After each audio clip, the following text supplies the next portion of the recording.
Lobster Magnet. Lobster's a 10, I told you grab it. Welcome to Lobster Magnet's Review, the channel, the review. I'm here with my buddies Goro. Hey. And Zavul. Evening, folks. Unfortunately, Zavul's better mic isn't working, so his audio will be a little bit wankier than usual. Hopefully we'll troubleshoot that before we, do our next thing, which will probably be like One Piece next week or whatnot. Curse you, technology! Curse you, microphones! Why will you not work? Just like William Minerva's pens will not work. So, guys, now that what did you think of this good old chapter of the Promised Neverland 54? I have some interesting feelings, but I'm very curious to hear what your thoughts are before I articulate what those feelings are. Oh, God. I don't know. Fucking goddamn. I actually really like the nut shot, but holy fuck, do I hate those fucking kids. That was like such a great moment, but then they like turned it into like a Nickelodeon special where they're like, oh my god, oh, wowie, wow. You're beginning to see my point. They're starting to grate on you, aren't they? They're really... I hate those fucking kids.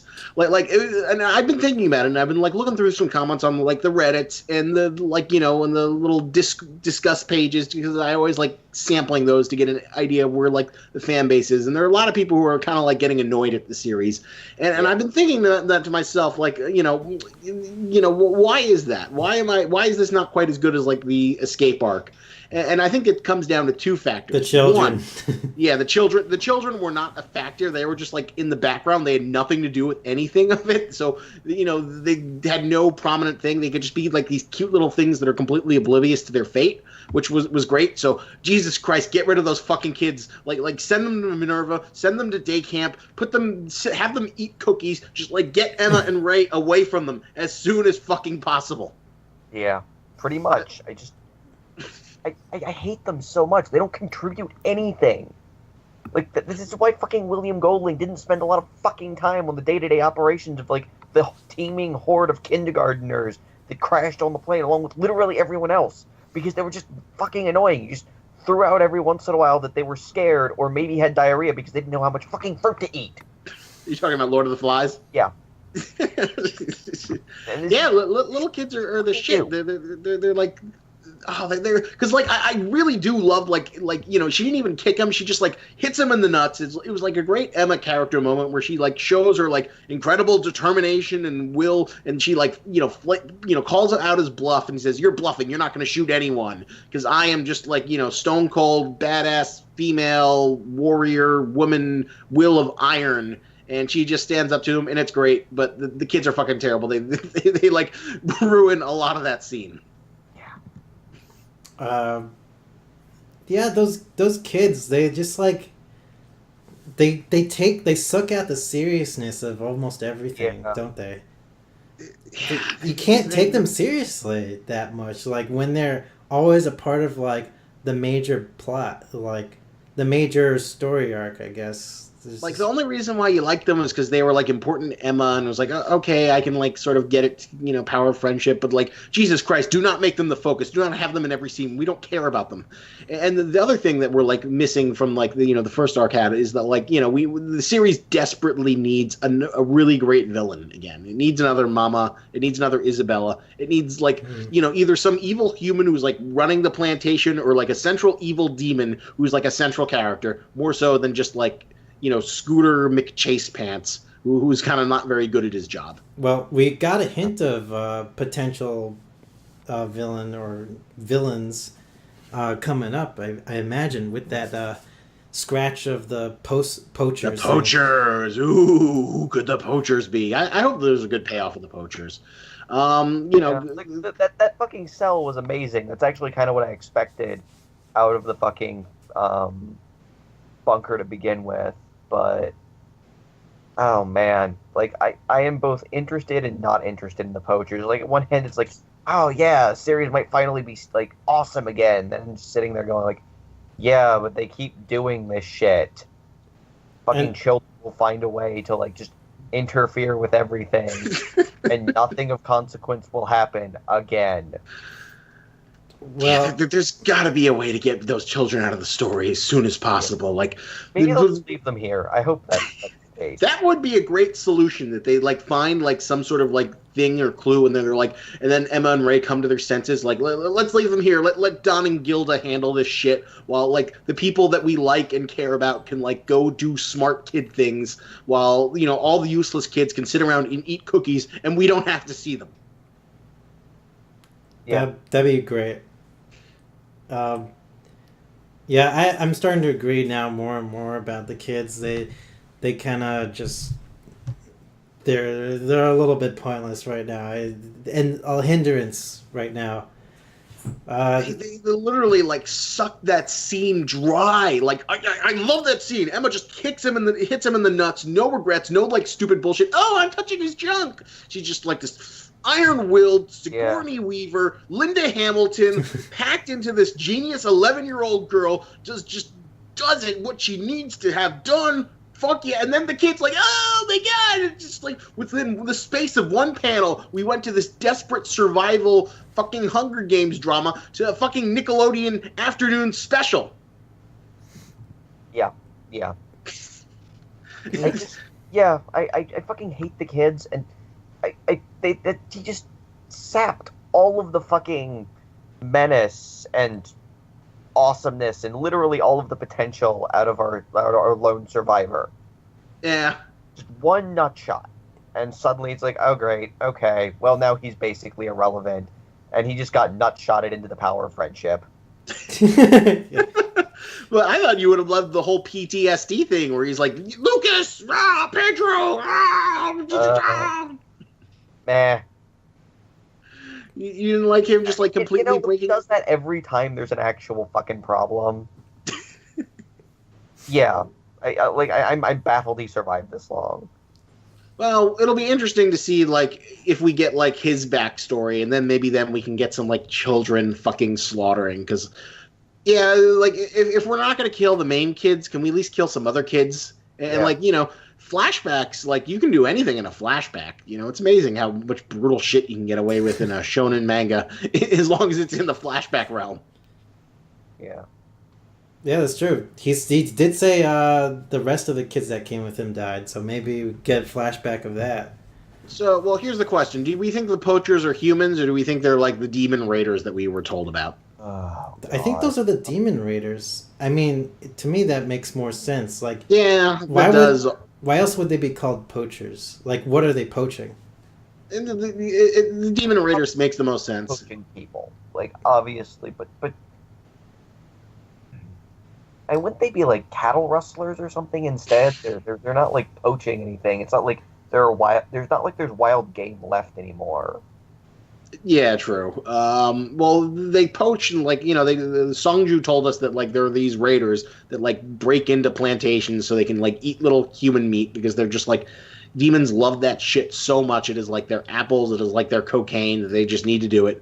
So assumingly that these poachers could possibly that's what makes the most sense. Although my question though is like assumingly that like Mr. Rufio and his like buddies got into the shelter. How did they get poached though? Isn't it impossible to find without a pen? I don't know. I don't fucking know. Oh, by the way, Scott, maybe you might want to put on your headphones because the audio it helps with the Skype audio. Yeah, let's do that. There we go. How's Scott's disgust with the children is so great that he forgot to put it in his headphones. Yeah, my disgust with my fucking mic and the children are about equal right now. Okay. I hate them both so much. Guys, I wanted to bring up this. I wanted to bring up a point with this PTSD Rufio character guy. Did anyone get the feeling like he's kind of like a reference to like the Mad Hatter in some crazy way? Not particularly. There's like no like Alice in Wonderland illusions in like Promised Neverland. I guess it's, like if anything, like Peter Pan illusion would make more sense. Because the Promised Neverland, Breaking the Promise, and the fact that he does kind of like look like he walked off the set of Hook. I guess like with the tea set and like him like sipping a broken teacup, and like he's having his own little crazy PTSD tea party, and like. That's an interesting stretch, but I don't feel like that's quite it. Yeah, I don't really see it either. Like, he doesn't even have a hat. He has no hat. So I mean, the hat doesn't. I mean, the hat would just make it a little bit too obvious, in my opinion. But the fucking hat is important if you're gonna throw a Mad fucking Hatter reference in. I thought the tea would sell it, like, sort of. It would be like a subtle reference. I guess. That's like too vague. It just shows that he's like a little boy trying to pretend he's fancy, but he doesn't really know what he's doing because it's a broken cup. Broken, just like him. It just made me kind of curious to see if there were other kinds of references like that to like things like Alice in Wonderland, Peter Pan, maybe even like other Disney kind of movies. I don't think so. Like, the only thing I would think makes sense is like Peter Pan, but we haven't really even gotten to that other than the fact that it's called The Promised Neverland. There's like no Peter Pan allusions whatsoever. Yeah. Maybe there could have been like a hint with like the 7 walls. Maybe that could relate to something like that. How? How does that I don't know. I'm just trying to, you know. If you're gonna fucking throw something out, at least have some goddamn evidence of an idea of what the fuck you're doing to back it up.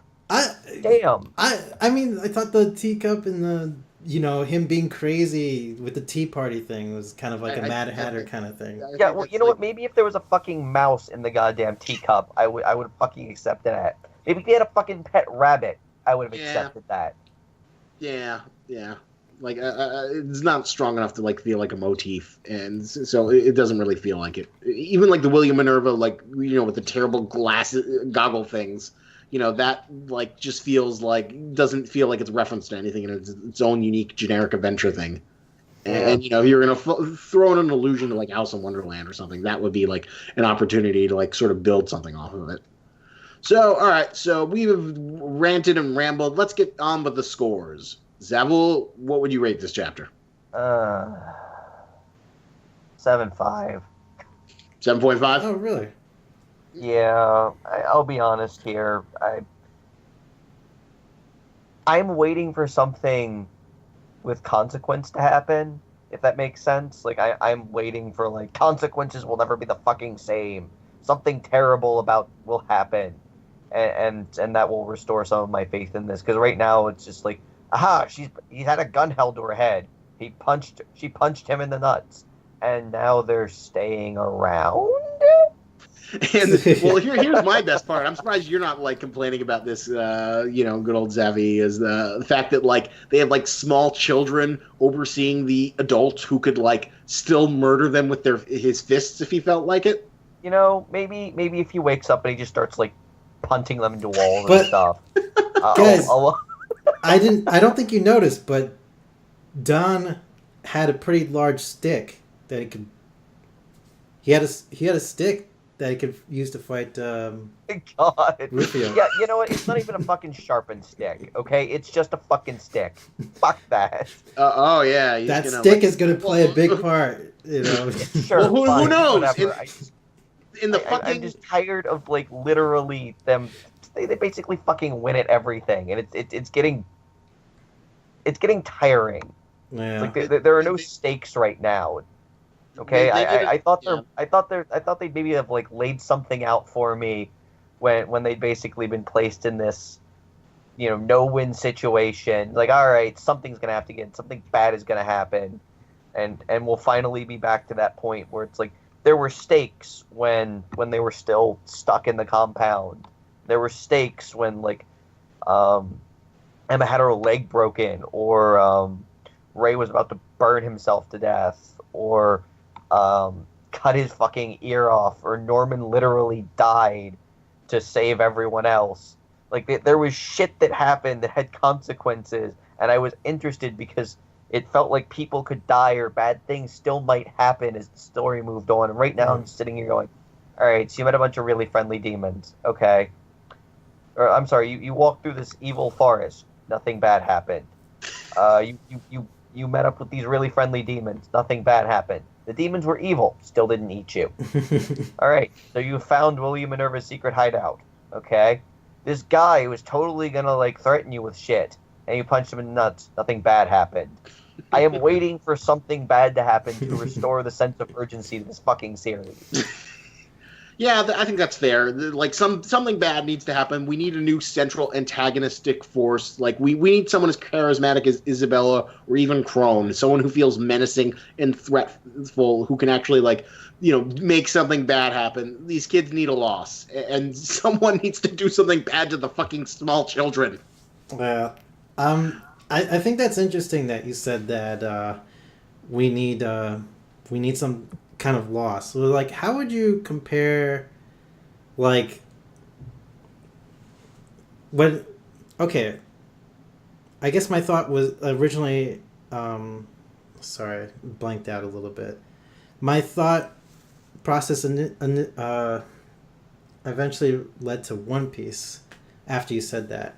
So how would you compare One Piece to Promised Neverland when you say, you know, well, I want some tonally, they're completely different. Yeah. Like, I'd say it's like more, you know, what Promised Neverland has more in common with Death Note. But, I mean, if you want to make a comparison, though, you could say that, like, One Piece had, you know, increased sense of stakes and danger because, like, Luffy basically steamrolls everyone in the East Blue Saga thing.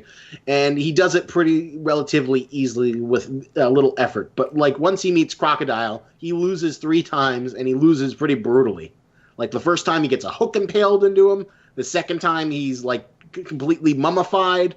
So, you know, that was, like, a good example of, like, you know, him hitting a hard wall that he couldn't just sort of punch his way through. Yeah, I mean, like he did everything else. We know Luffy is always going to punch the bad guy and win the day. But there are usually consequences surrounding that. You know, someone might get seriously injured, or Luffy might almost die, or in every once in a great while, he will come up against something he just cannot stop. Like when he's trying to rescue Ace, or in Shabadi Archipelago. Oh, I love that. I love that. He loses Kuma. Yeah, against Kuma and the pacifistas. So, every once in a while, we run up against something that people just can't stop. Or every once in a while, some of Luffy's lesser group runs up against something, get their ass handed to them, and someone else has to come in and fix it. Like, even right now, in the most current arc, this is probably the best example of all the stuff in the New World. They have this great plan to kill Big Mom. It's gonna go awesome. Everything's gonna go off without a hitch. They bust out of this fucking cake, and it just goes to shit. Like, we're gonna do this, and now they are currently just trying not to get eaten. Yeah. Like, it went from, like, we're gonna kill Big Mom to, oh shit, we need to get the fuck off this island because she's really pissed. I think we may have underestimated what we were dealing with. So there are still potential consequences. And even though we know in the end Luffy's gonna, like, win the day and become fucking Pirate King, because that is how this series works, there's still wiggle room for enough trauma or tragedy or bad things to still make it worth watching. This isn't fucking Bleach. That is interesting because, like, you could say like the best, like shonen most memorable moments come through failure. Like those are what, like, you know, kind of have the, and you know, even like in Death Note, like Light fails to a degree where, like, you know, L kidnaps Misa to the point where, like, Light has to, like, turn himself in and do an ultimate super gambit of, like, losing his memories just so he can, like, regain control because he's backed that much into a corner. Yeah. And these kids had a lot of great corners, like, you know, Emma getting her leg broken. The most memorable moment of early Naruto isn't, you know, all the dumb stuff that happened in the beginning of the series. It's probably the most memorable stuff was, like, at the end of the Wave arc when they basically all just break down crying because this was terrible. I cannot believe this. We all almost died multiple times. Yeah, a lot of people, like, remember the Wave arc as their favorite one, and then the idea that, like, poor Haku died, being a useless tool, but then even that was enough to humanize Zabuza for his final suicide run where he takes a bunch of goons out with just a knife in his mouth. Yeah. Yeah, that was a great. Yeah, I mean, there were consequences there, and probably for the first time, really big time in the series, they kind of let you know it's okay, this is not just going to be one endless winning streak where Naruto just runs around screaming, "I'm gonna be the Hokage," and nothing bad happens. We at least get something out of this. We get a reason to worry about people. Yeah, and of course, the best example of that is the Rock Lee fight. Yeah, and the fact that maybe nothing bad will happen to Emma. We should at least be worried about the people around her and what that will do to her if they get hurt. And so far, nobody gets hurt. At least not in a while now. Yeah, those kids need to get thrown in the fire or something, Yeah, or get needs to happen. Yeah. To illustrate to me that there is danger, that they couldn't just literally walk back out of the fucking bunker and wander around like a bunch of assholes looking for William Minerva, just playing Marco fucking Polo, while the demons just keep missing them by chance. I'm hoping something like that happens with the kids.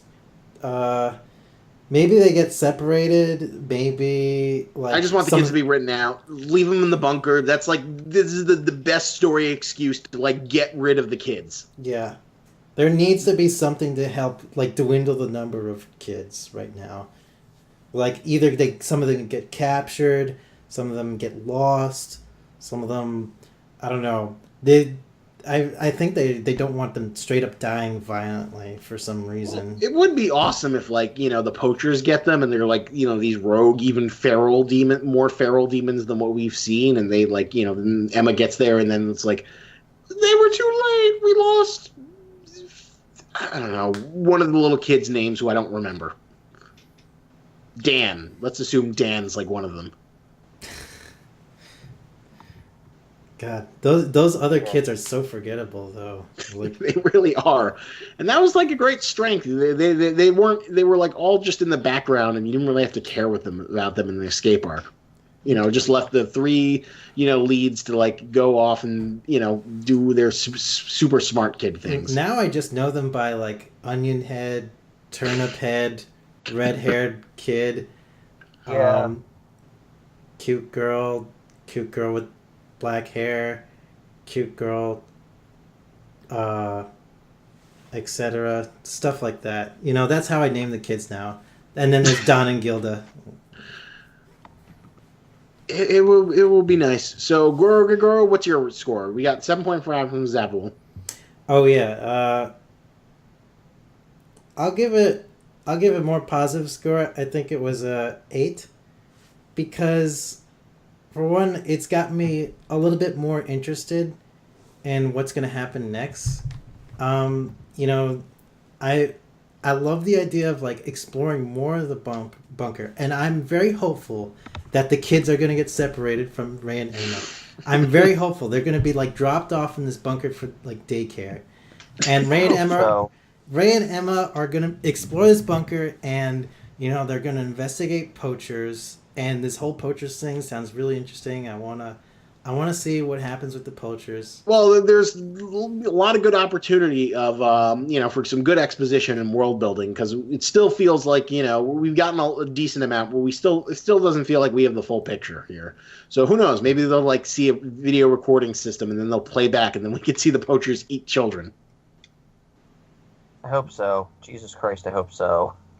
Yeah, that would be nice to make the demons be a threat again, because we do need a central demon character to be the new mama. The series desperately needs a villain, a big bad central villain, not the head of the demons, but just some general commander guy who knows his shit and is smarter than the kids.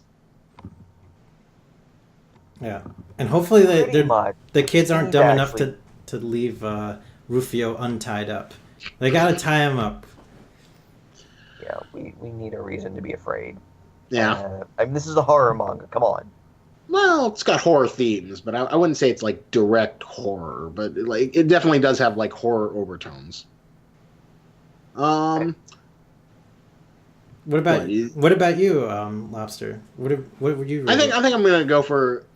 Yeah, I think I'm gonna agree with Zabul. It's a 7.5. Like there are things that I liked in this chapter. Like I really did enjoy the nut punch more than Zabul did. Like I thought it was a well done moment.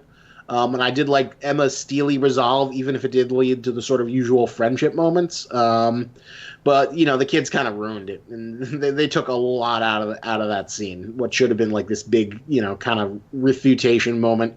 Showing that like even if Emma doesn't have any superpowers, her superpower is her indomitable spirit.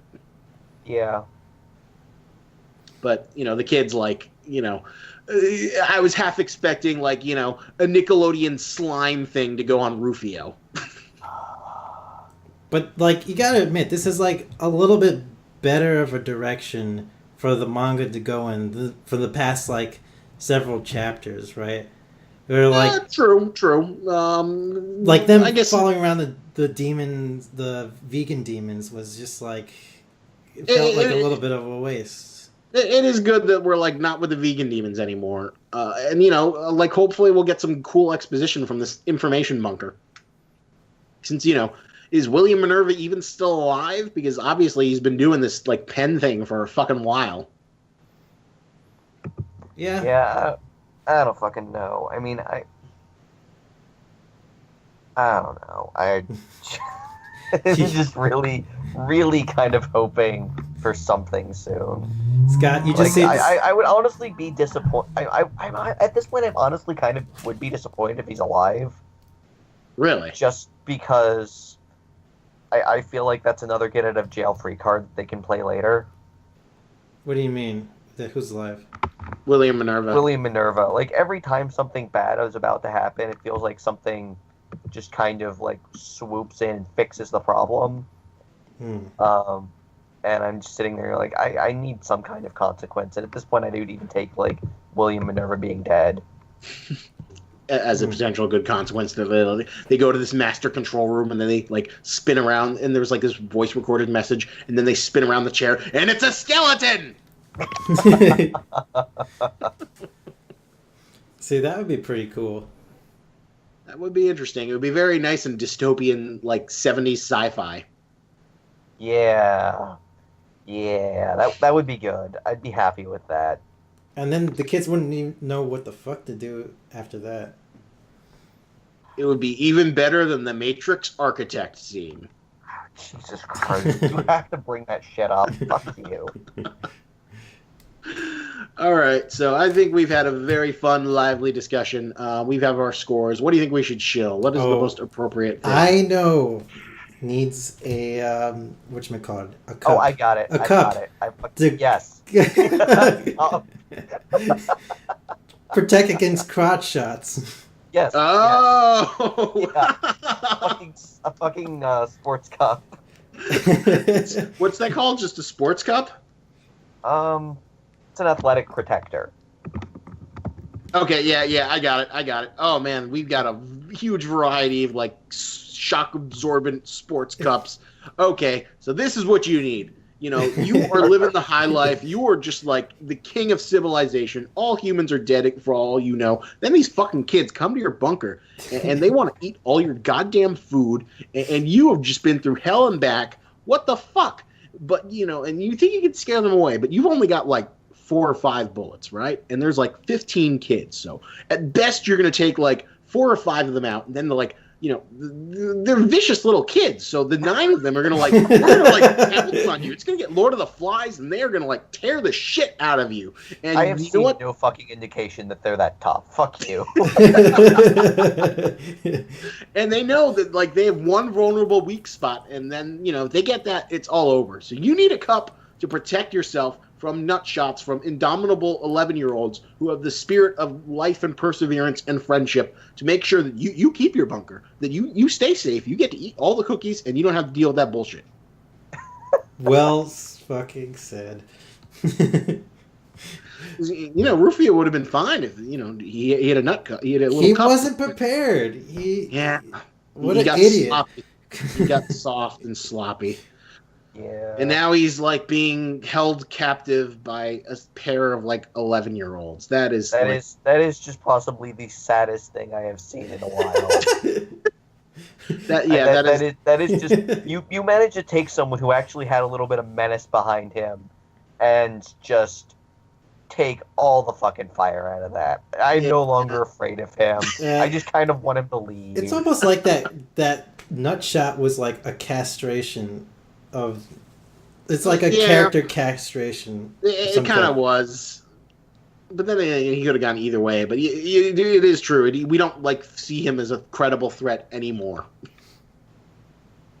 Yeah, he's been completely castrated. So don't get castrated in real life or the fictional universe. Make sure you have your cup.